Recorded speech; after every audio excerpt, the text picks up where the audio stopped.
જ્યારે એમના બોર્ડના રિઝલ્ટ આવશે ને એટલે સિમ્પલ રીતે સુરત છે A1 ગ્રેડમાં સૌથી વધારે આગળ. હા, અમદાવાદ કરતાંય તે આગળ. અમદાવાદ કરતાંય આગળ. હા, બરાબર છે. તો મારું ખાલી એવું કહેવું છે કે અમદાવાદના જે લોકો છે ને એ બહુ સમજુ લોકો છે, સમજદાર લોકો. એમને ઘણા વર્ષ પહેલાં એમને નક્કી કરી લીધું છે કે ભાઈ એમને એમના બાળકોને કરિયર ઓરિએન્ટેડ, સ્કિલ ઓરિએન્ટેડ આગળ વધારે.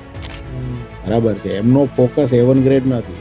અમદાવાદના લોકોનો ફોકસ એવો છે કે એના બાળકો છે ને એ આવનારા સમયમાં UPSC GPSC કરવા માગે છે તો એ નાનપણથી એને એ બાજુ દોરવાનો પ્રયત્ન કરશે.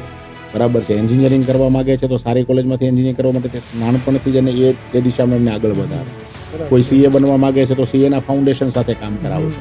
CS બનવા માગે છે તો CS ના ફાઉન્ડેશન સાથે. મતલબ અમદાવાદની અંદર છે ને એ લોકો ઘણા અવેર થઈ ગયા છે આજથી ઘણા વર્ષ પહેલાં.